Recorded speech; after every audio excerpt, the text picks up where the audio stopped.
अवधूत चिंतन श्री गुरुदेव दत्त. श्री स्वामी समर्थ. जय जय स्वामी समर्थ. देव म्हणतात, बाळा, तुला आता त्या यशाकडे घेऊन जायला मी स्वतः आलो आहे. तुला आजपर्यंत जे काही अशक्य वाटत होते ना, ते आता शक्य करण्याची वेळ आली आहे आणि ते तू स्वतः आपल्या डोळ्यांनी बघशील. बाळा, तुझा पूर्ण विश्वास आमच्यावर आहे, म्हणूनच आज तू या संदेशावर आला आहेस. हा संदेश पूर्ण ऐक. बाळा, ईश्वराची तुला जणू आज्ञाच आहे का हा संदेश तू पूर्ण ऐकावा आणि तुला जे काही मार्गदर्शन केल्या जाईल ते तू आशीर्वादाच्या रूपात प्राप्त करावे. देव म्हणतात, बाळा, तू आमच्यापर्यंत यावे आणि आशीर्वाद प्राप्त करावे. ही आमचीच इच्छा आहे. कारण बाळा, आम्ही तुला सुखी आणि आनंदी पाहू इच्छितो. तुझे जे भोग आहेत ते सरले आहेत. आता काळजी करण्याचे काही कारण नाही. आतापर्यंत तू त्रास भोगला आहेस ते आम्हीही बघितले आहे. पण कसे असते, काही गोष्टी आणि काही काळ जेव्हा तुम्ही पार करता तेव्हा तुम्ही त्या सुखांना आपल्या जीवनात आमंत्रित करता. आता तुमच्यासाठी ते चमत्कार, ते आशीर्वाद प्रत्यक्षात उतरणार आहेत, ज्यांची तुम्ही कल्पना करत होता. बाळा, आता तुझ्यासाठी अशक्यही शक्य होणार आहे.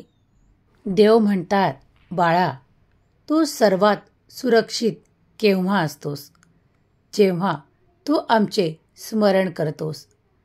तू स्वतः आम्हाला मान्य केले आहेस. तुला ईश्वराचे अस्तित्व जाणवलेले आहे. बाळा, तुझ्या आयुष्यात कितीतरी अशा घटना घडलेल्या आहेत की त्या वेळेस आम्ही तुला मदतीचा हात दिलेला आहे. तेव्हा आता तूही ईश्वरावर पूर्ण विश्वास ठेवावा. कारण प्रत्येक वेळेस ईश्वराने तुला तुझ्या संकटातून बाहेर काढले आहे, तुला मदतीचा हात दिला आहे.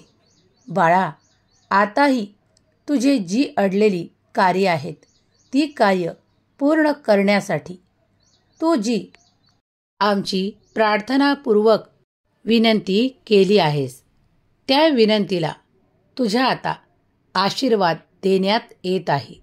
बाळा, आम्ही कधीही तुला एकटे सोडत नाही. तू जेव्हाही प्रार्थनापूर्वक आम्हाला आवाज देतो तेव्हा आम्ही तुझ्यापर्यंत नक्कीच येतो. बाळा, तुझ्या मनात खूप काही प्रश्न आहेत. त्या प्रश्नांचेही उत्तर तुला एक एक करून दिल्या जाईल.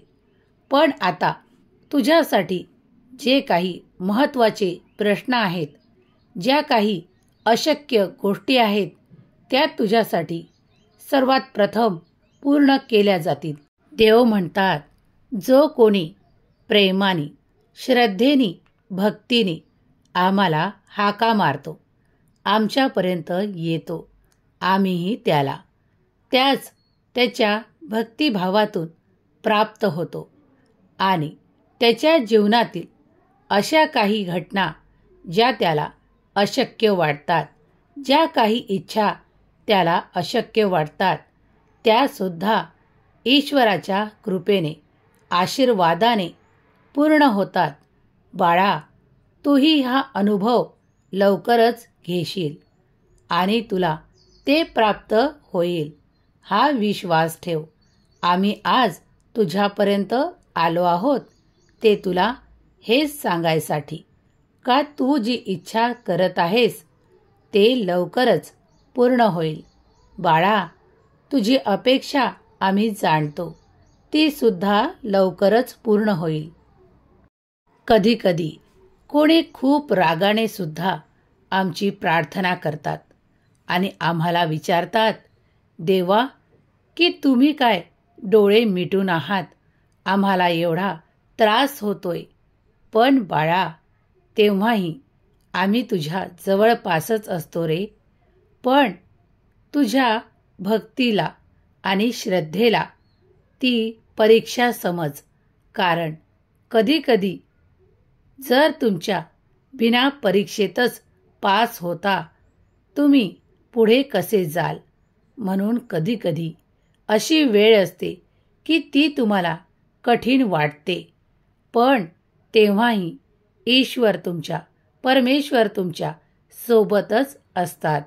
बाळा, प्रत्येक वेळेस तुम्हाला हात देऊन प्रत्येक संकटातून बाहेर काढण्यासाठी ईश्वर असतात. तुम्हाला परमेश्वराने खूप काही दिले आहे. त्यासाठी तुम्ही त्यांचे किती वेळा धन्यवाद करता, हेही परमेश्वर बघतात. बाळा, कारण धन्यवादाचा भाव हा तुमच्या हृदयातला असा भाव आहे ज्यामुळे तुम्ही विपुलतेकडे वळता. हो बाळा, कारण जर तुम्ही धन्यवाद दिलात तर तुम्हाला आणखीही खूप काही प्राप्त होते, जे कधीकधी तुमच्या विचारांच्या पलीकडे असते. देव म्हणतात, मी तुला आपला हात तुझ्याकडे वळवत आहे. तेव्हा तू आता निश्चिंत हो, कारण मी तुला माझा हात देत आहे. त्या हाताला तू पकड आणि तुझ्या संकटातून बाहेर ये. कारण मी तुला संकटात पाहू इच्छित नाही. तू माझा प्रिय आहेस आणि तू मनाभावाने, श्रद्धेने आमच्यावर विश्वास ठेवतो. म्हणून आम्ही तुझ्यासाठी अशक्य ते शक्य करायसाठी आलो आहोत. तुझी इच्छा पूर्ण करण्यासाठी आलो आहोत. तेव्हा आता कोणत्याही गोष्टींना, कोणत्याही काळजीला तुझ्या मनात थारा देऊ नकोस. बाळा, मनात ठेव तो फक्त विश्वास आणि श्रद्धा, भक्ती.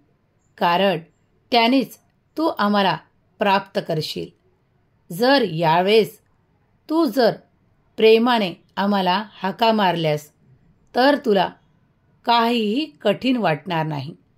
कारण देव तुम्हाला निर्माण करणारे एकमेव आहेत, जे तुमच्या चिंता, तुमच्या काळज्या दूर करू शकतात. जर तुम्हाला चमत्कारांची अपेक्षा आहे तर तुम्ही चांगले कर्म केले पाहिजे.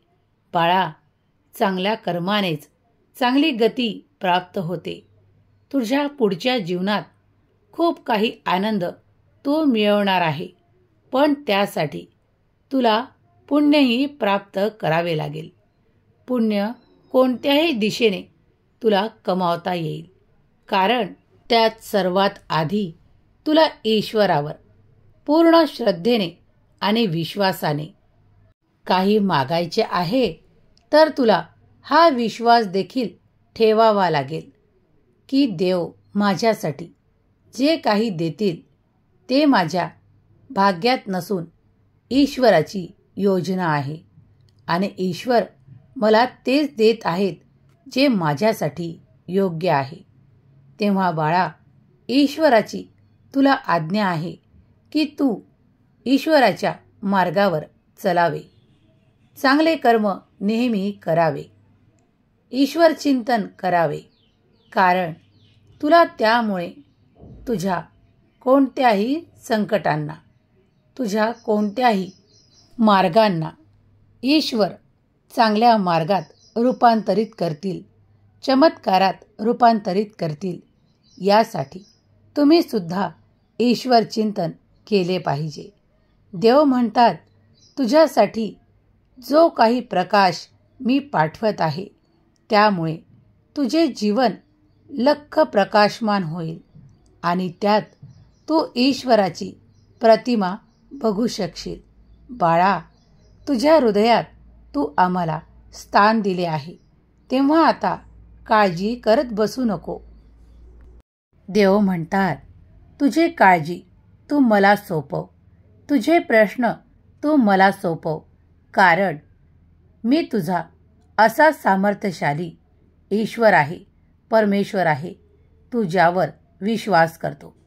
आणि तू जेव्हा हे सर्व काही मला सोपवशील तेव्हा तुझ्याकडे फक्त आनंद आणि आनंद उरेल. बाळा, कारण मी तुला आनंदात पाहू इच्छितो. तुझ्यासाठी चमत्कारांच्या रूपात तुझे पाहिलेले स्वप्न आता पूर्ण होणार आहे. बाळा, तू ज्या घराची, ऐश्वर्याची स्वप्ने बघतोस ना, ती आता लवकरच पूर्ण करण्यात येतील. ईश्वराचा आशीर्वाद तुझ्यासाठी आहे.